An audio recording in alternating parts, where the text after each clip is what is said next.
It's a cracking morning, and I just had a funny moment back there. There was this couple walking down, and I just said, "Oh, looks like it might rain this morning." As I said, "Good morning." She goes, "Oh, it rained all night. Look at the ground, you can see it's rained." And I went, "Oh yeah." Now that seems really obvious, but it made me giggle because there's always so much that we're not observing, that we don't see, that just does not even come anywhere near our radar. And it got me to thinking, okay, are there things going on that you're missing, that you're not seeing around you with your team, that perhaps could help if you were able to recognise and see the things and read, I guess, the meaning behind the meaning, the code behind the code, instead of looking at the surface level of what's going on, really understand deeper down what's going on. So I thought that could be helpful to have a chat about today. My comment was that it's going to rain again, and it may. Look at those clouds. See, it's coming. So let's hope we stay dry. For right now anyway. Because we are enjoying a nice walk on Freshwater Beach. We're going to get a cracking sunrise. So back to being observant. Well, why would, being able to spot the things, read the code behind the code matter? And it matters for many reasons. One being that I think the more you can understand what's really going on, it helps you to alleviate and problem solve much quicker. Okay, it helps you to understand why people are doing what they're doing or why they're not, as the case may be. So one of my clients, I work with a couple of her team members. Oh, seagulls are out. Isn't that beautiful this morning? There we go. Oh, it's that crack. Here comes the waves. Let's see if I get wet too. I do have my sneaks on and I'd like them to stay dry this morning. Here comes that sunrise. I think I said sunset before, didn't I? No, we're talking sunrise this morning. So anyway, I work with a client and a couple of her team members in supervisor positions. And we were talking yesterday about confidence and communication and being able to really speak up and say what matters to you.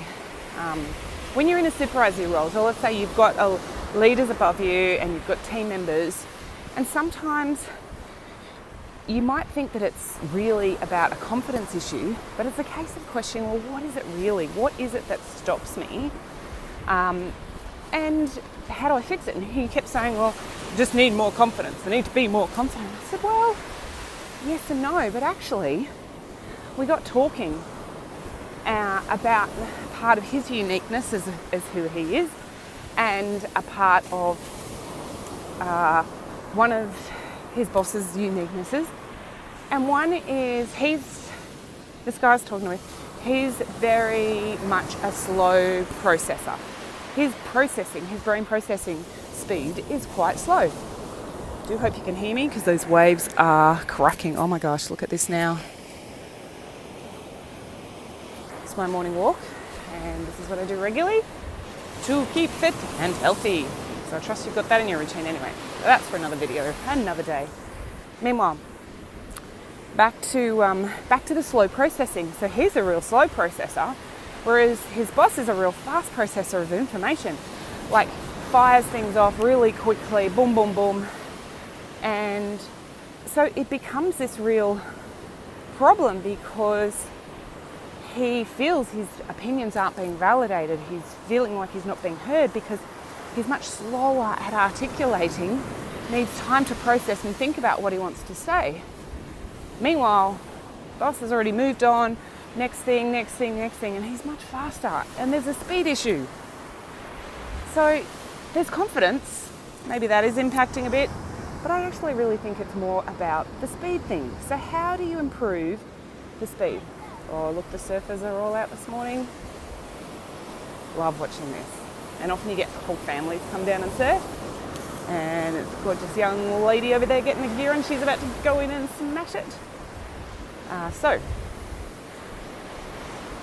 is it confidence or is it a processing thing? And how do you improve your ability then to process? If you are a slower, you like time, you need to think about things before you make decisions. Okay, well, it's about finding a middle ground.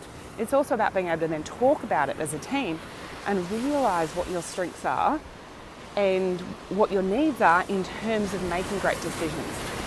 But it is also then about needing to come out of that comfort zone and be a bit faster, make quicker decisions, take some risks, okay? And so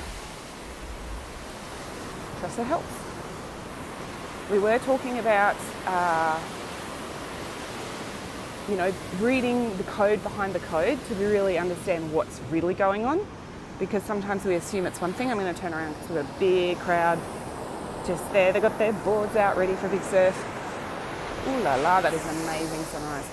So it's really about noticing things, observing things that you haven't seen before, okay?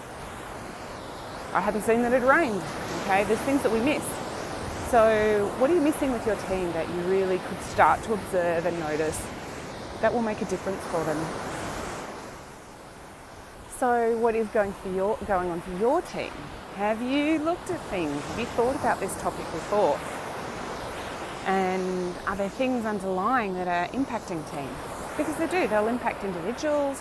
They'll impact then the team dynamic of how people are working together or not working together as well. And then potentially there's the chance that it's impacting the business and customer.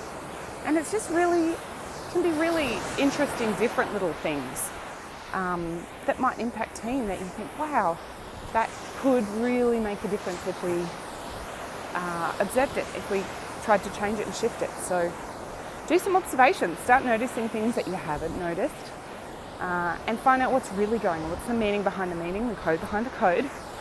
And if you need a hand with figuring out the code, shout out code please below, or message me, and would love to see if we can help. That's it for me. I'm going to go up and around the corner, and I'll take a couple of shots and show you later. Super funny.